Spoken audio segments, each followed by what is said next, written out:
NIL to Title IX to your school losing a lot of money. This whole house settlement thing, nuts. Even crazier, the Big 12 squad, which is this. You're talking ball with the Big 12 squad, sponsored by Game Time. From Oklahoma State to Utah, from Kansas State to BYU, from Houston to Texas Tech, it's the local experts of the Locked On Podcast Network bringing you scoops, breakdowns, and the most comprehensive preview of the upcoming Big 12 weekend. Buckle up, it's the Big 12 squad and we have a seat for you. No hurt feelings and thin skin allowed. Squad up, you're part of the Big 12 squad. Oh, it is Thursday night. Happy Thursday night, everybody. Welcome into the Big 12 squad. He's tall, dark, not that handsome. He's from Oklahoma. His name is Cody Stovall. He's joining us tonight from the Sooner State. Talk about him. You love him. No, you don't. You hate him. It's JT Wistersill of Locked On Utes. He's all the way from Utah, geared up for our resident member of the Church of Jesus Christ of Latter-day Saints, LDS on Second Reference, Jake Hatch of Locked On Cougars, talking all things BYU. He won the conference, and he's got a new girlfriend, as new enough, like last month or so. Richie Bradshaw joins the Big 12 squad, and he's doing a little teaching, a little coaching. Mr. 5-Hour Energy himself, Parker Ainsworth of Locked On Cougs with Houston. Folks, the House settlement passed this week, meaning all of your beautiful little schools will lose $20 million a year, going right into the pocket of your student athletes. And, hey, you like those NIL collective things? Not anymore. They don't exist. They're not real. The booster-led collectives or booster-sponsored collectives are kind of going away. With this, NIL deals become pretty true to actual business, and they're going to be vetted by Deloitte. They will be vetted by Deloitte, a whole legitimate accounting firm. Jake, let's start it with you. You've got the Royal Blue Collective that was on an absolute tear, on a roll. BYU loves the whole NIL thing. And now, oh, by the way, if you own the Utah Jazz, you can't give money directly to student athletes. Like this is a massive hit to schools that have great collectives. It is a hit, but here's the deal, Drake. How long until NIL Go gets sued into oblivion? I'll give it maybe a year tops. That's the problem, is it's going to be tied up in lawsuits, and we're going to find ourselves essentially right back where we started, it feels like, at some point in the relatively near future, unless something happens like an act of Congress codifies this and it's forced upon us. What's interesting, though, is you do have decision makers in power who do want the sport to get back to just where there is more parity. They don't love the state that things are. I'm not even talking about BYU right now. I'm just talking about, pay for play and some of the things that are bouncing all over the place. There are people up top who do not like the state that it's in. So that's where it will be interesting to see, because I do agree with you, Jake, that people are going to get sued, and we'll see if everything holds up. But there are a lot of people up there, too, who do like the sport better when there is more parity involved. It was a matter of time before like Tax Money and Taxman and Uncle Sam came and got involved in like big dollars changing hands. Generally means that they're going to get involved at some point. It wasn't going to last forever like it was. It was just how it was going to change. And the way they're changing is going through some theoretical third party that I don't know. We'll talk about Deloitte, I'm sure, at some point throughout the show too. But it's certainly a different angle than I would have guessed 6 months ago. But you knew something was going to happen. Well, and Drake, the one thing I will, to back up your original point there, is, as I understand it, let's say that you run a deal through Deloitte, and let's say it's slated for $1 million, and Deloitte's algorithm that they're going to utilize says that no, market rate for that is $500K. You know where the other $500K is going to come from? Oh, yeah, that cap that you have, that money you're being shared. That's the problem that's tied up in all of this, is universities could find themselves tied up with extra money having to be paid out that is otherwise slated for other athletes in the athletic department. I'm actually kind of surprised they tried to go this route. They have to know that it's probably not going to go super well. And just like you mentioned, there's going to be lawsuits, right? Lawsuits are what opened the door for almost everything, dating all the way back to the video game stuff, which essentially is what opened all of these doors way back in the day. So the litigation aspect is going to come. So I don't even know why they pretended to put this pretentious or at least temporary barricade up. It doesn't make any sense. And one thing I like about it, I feel like, that I will say too, is it's just they are trying to police the things that have been bad for the sport, right? It says like you're going to get penalized if you do things like tampering, if you're going to invest your NIL money, if you're just going to make false NIL deals. Like if they're saying these things to try and take away the things that I think have been bad for the sport. So that's why I feel go.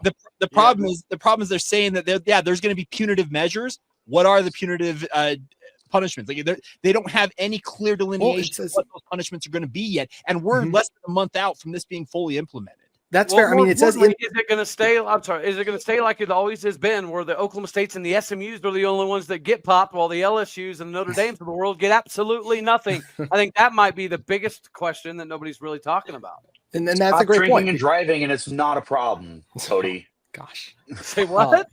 Let's see. No, we don't need to go I down guess that's that a road. Georgia thing. We don't need to. Yeah, I thought that was there we go. Oklahoma State Mike Gundy joke.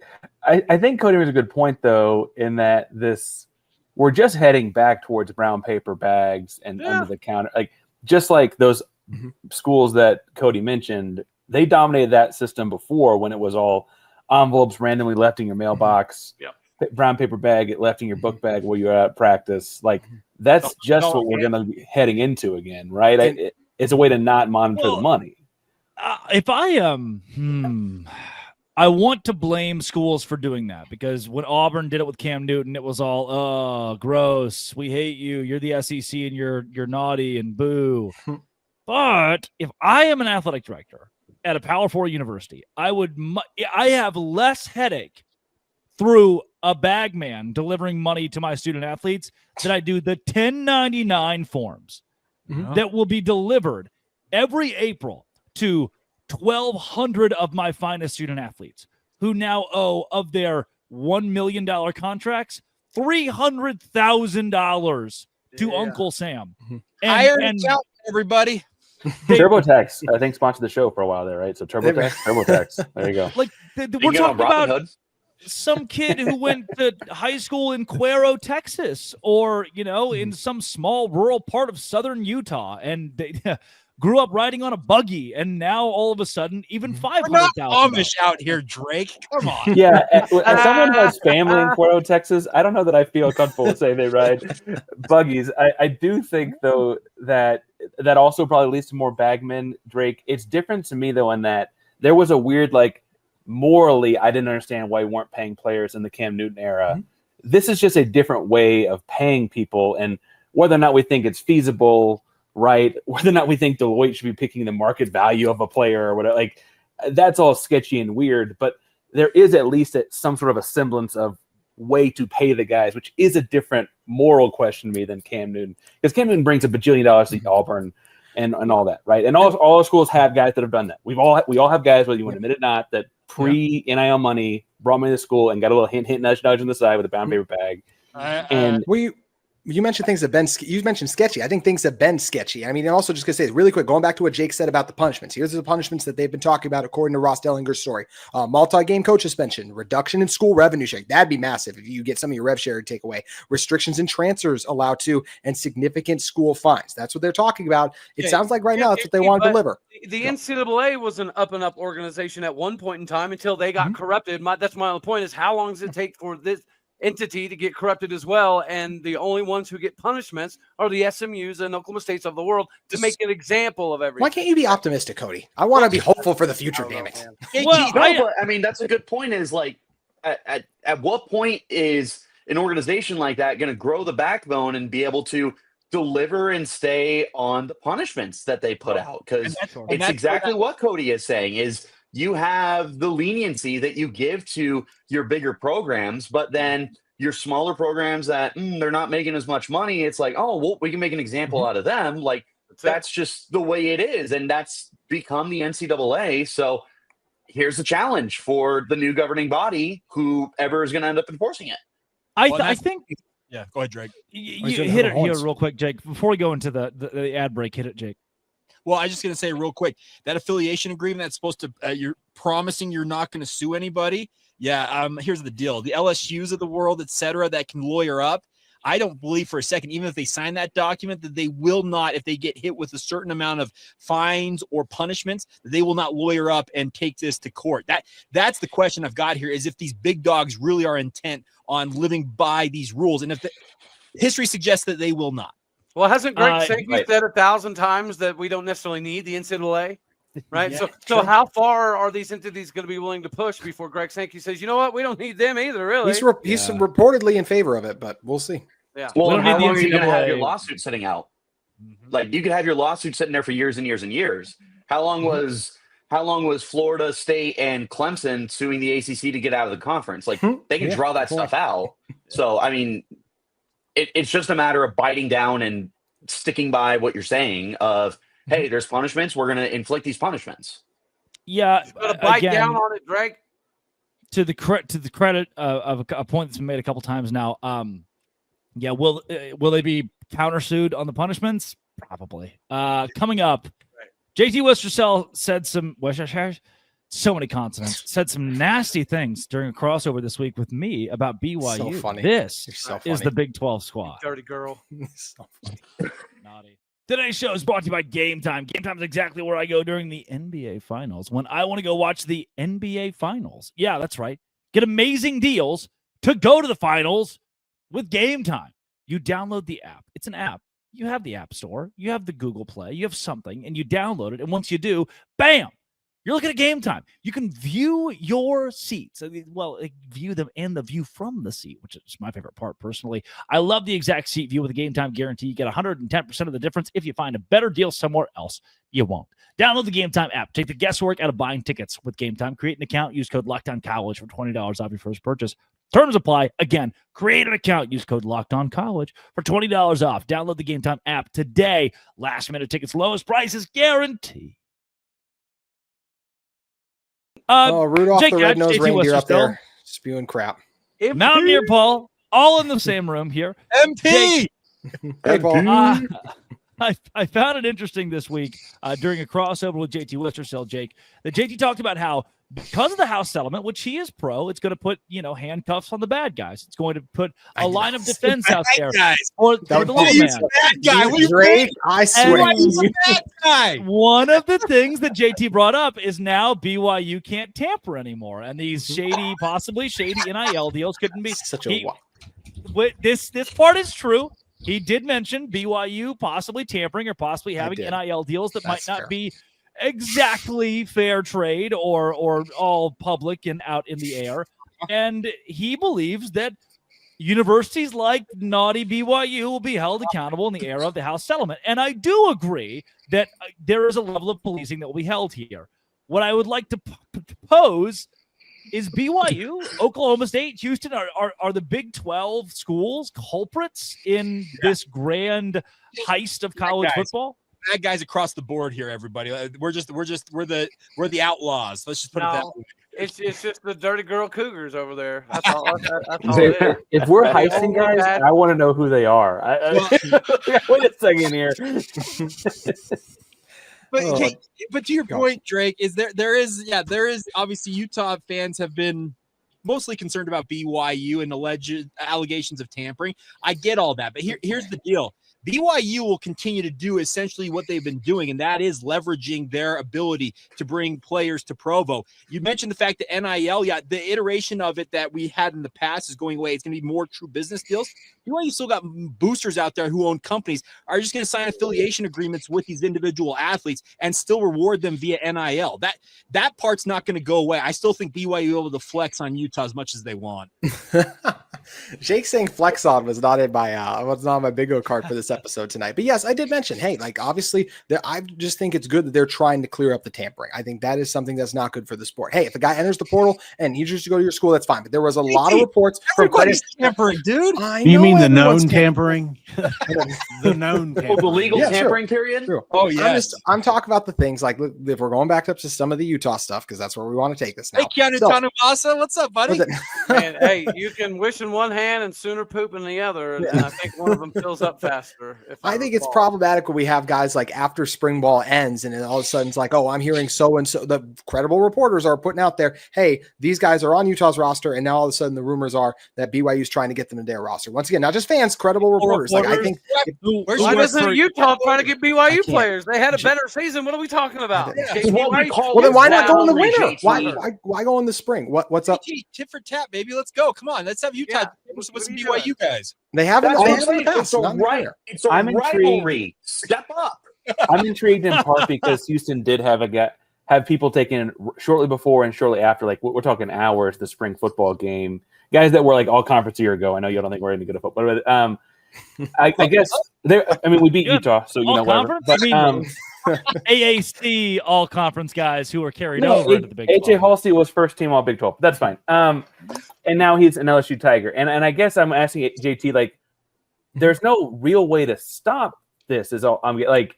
Well, that's the hope what they're going to try to do here, right? With the Deloitte clearinghouse, like trying to monitor some of these deals. That's the hope of what they're that's trying monitoring to do. how they get paid, not how they get talked to or when they get talked. Well, no, to. but it says in there. I talked about in the first segment, right? Tampering is something they said they're going to try and monitor. JT, prove it. That's the question. Can you prove You're it? right. They have to Yeah, monitor. How many coaches? How many coaches have threatened it? Right? How many coaches have said they have the receipts? So that's what's interesting. Who's going to? Are they going to come forward? Is someone going to leak it? It's Here's players the deal. JT, No, it's players talking to other players, JT. It's my guy went to high school with that guy, and they know so and so from such and such camp. It's not coaches. That's the problem. It's players saying, "Hey, you can come play for us and get, starting running back here is getting $500K, and you're better than him." Boom. Like that's the players talking to one another because they're friends. You're not going to keep 22-year-olds from talking to one another. That's not okay. But there are coaches who are also doing it. We have coaches accuse other coaches of it. Well, yeah. JT, your optimistic view is amazing, but you need to put down the pipe. You're smoking too much opium over there, buddy. This is exactly what I was going. JT is looking at college football as if somehow everyone's going to become altruistic overnight. And Cody, altruistic. means, he was kind of like the son of a conference commissioner. Let down your Paul speak. I prefer it my way. Go MP. I was just saying. I mean, it's pretty obvious he's the son of a conference commissioner that sees the world this way. I mean, it makes total sense. You're so sheltered. In all fairness to JT, he has not once flexed or ever utilized. No. I'm not. I feel like more of us bring it up than JT brings it up. Like, correct. Completely.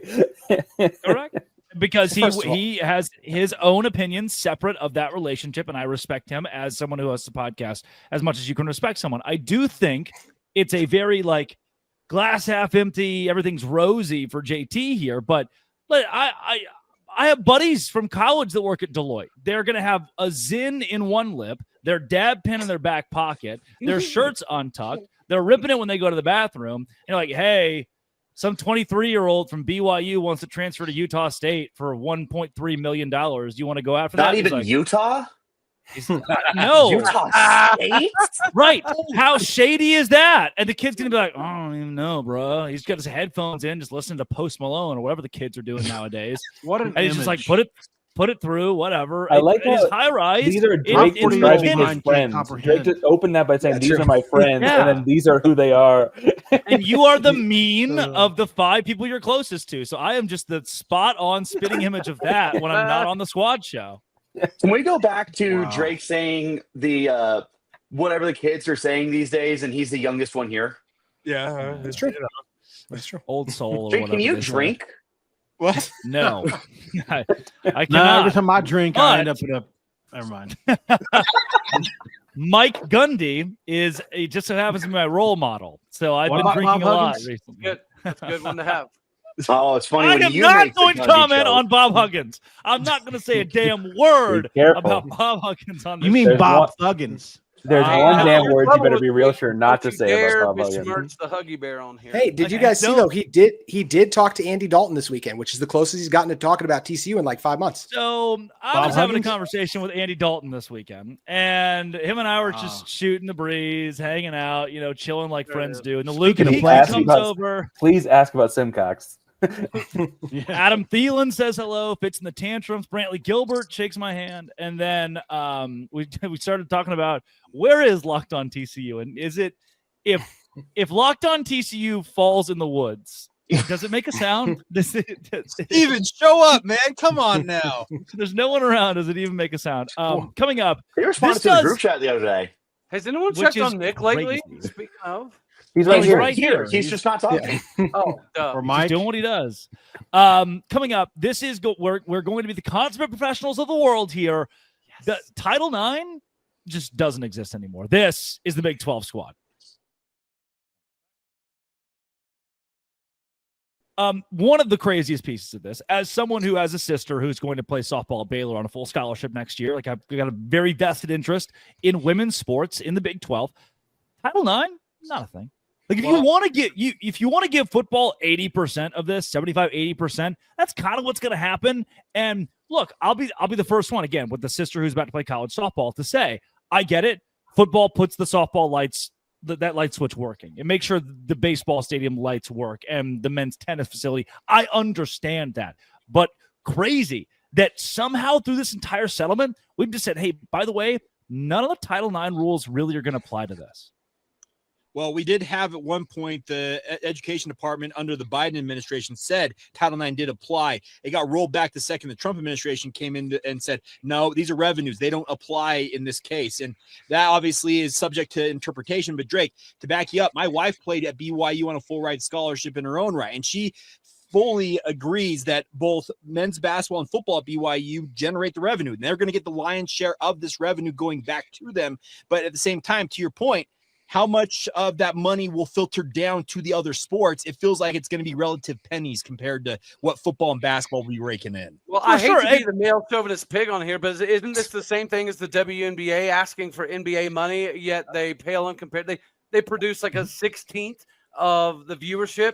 Well, I think there's a difference though in college sports. But Cody, in that, like, your volleyball team's last place and your softball team's legitimate, I think the money's. I think that there's a difference in college sports though, because we all cheer for the logo, right? I think like the uniform, the laundry has a lot more weight in college sports than like a WNBA team does, right? And then I think the other part of this is like, Chris isn't here to defend Texas Tech in that third game of the softball World Series, but like we also saw, like when you put money into the softball, like Tech did, like they raked in pretty decent numbers TV wide and all that, like from a single season of putting money into it, like a single season. And I think that the way I look at the split of the revenue versus the NIL is like the football guys are going to get more NIL money too. Like they're not going to go starving on this the way it's set up if they split the revenue, the house money 50-50 because of Title IX. It's more likely that you have investment in other programs that like weren't going to get it. Like how much NIL money was going to go to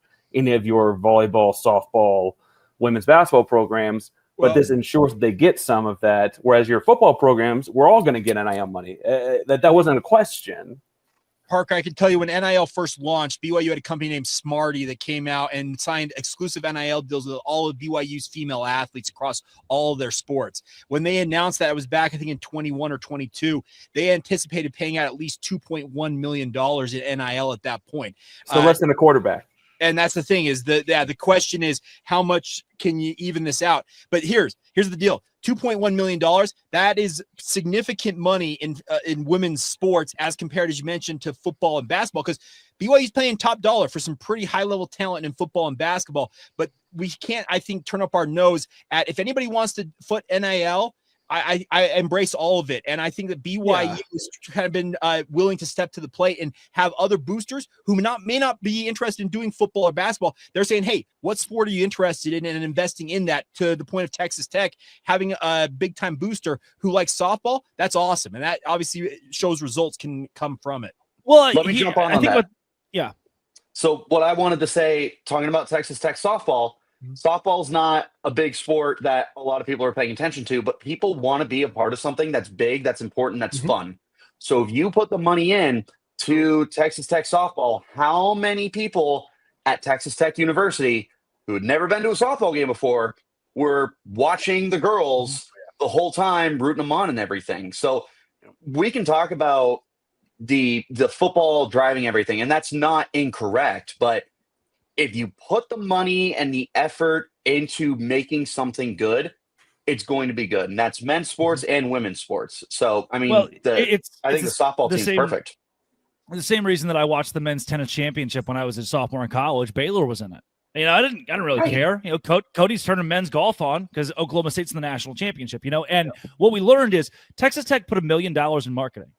They didn't put it into a pitcher or a hitter. They put it into marketing. They made that $1 million back up. They did put $1 million into a pitcher. We do know that. Yeah, Nutty Candy was not cheap. But other than that, well, that's what I'm saying is she is marketing. There's a symbol. Okay, I see what you're saying, Drake. Yeah, so they got the marketing off of paying the $1 million of having a good pitcher. She's a human billboard. Absolutely. If they would never pay $1 million if she would equate to zero return. If there was no return, if she was just this bench player that didn't matter, but she got them to the national championship.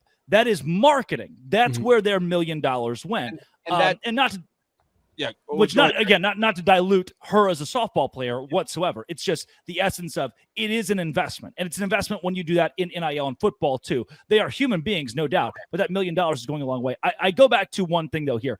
When I was in high school, Caden Wallace played at the school next to us. Arkansas Razorback, high draft pick in the MLB draft. Dude's going to be a pro. He'll be a longtime pro. One day he's sitting in class staring at the stars, just like into the fluorescent light. Somebody's like, Caden, you good, dude? And he goes, oh, sorry, I'm just thinking about baseball. And I think about that story so often because this guy he had one thing, baseball. It was just, and he knew in 8th grade he could sit in class and daydream about a pro career and millions of dollars and whatever.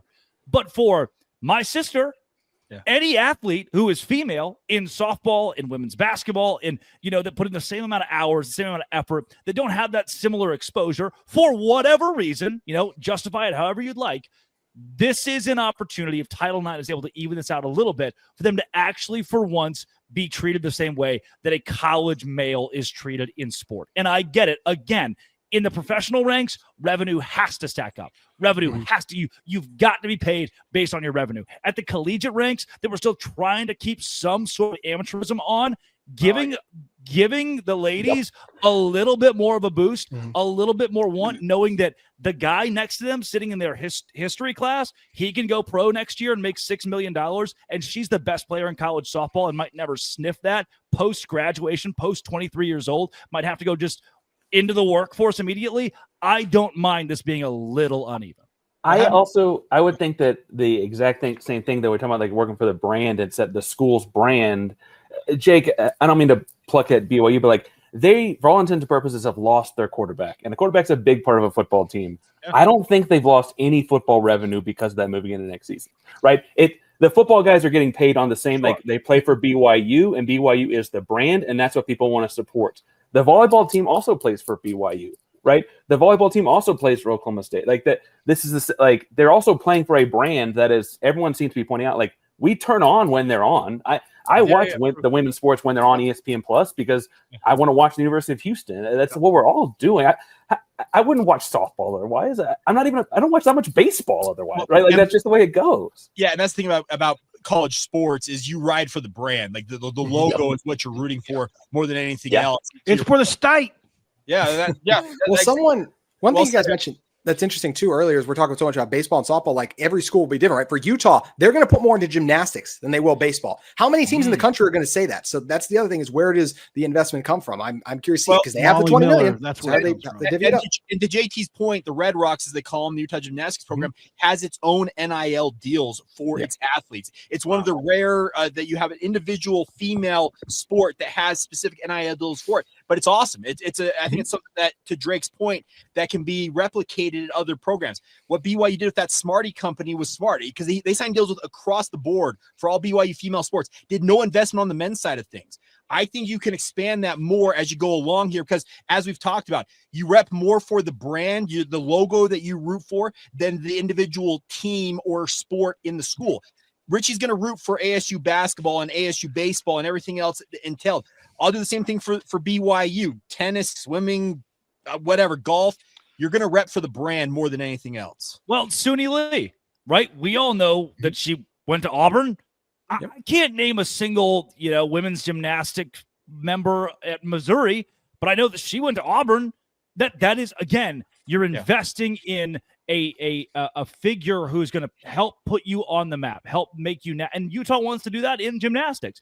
Oklahoma State wants to do that in golf, right? We talk about the University of Texas has golfers constantly that are at the top of the PGA, and it's always mentioned that here's a picture of him playing at Texas.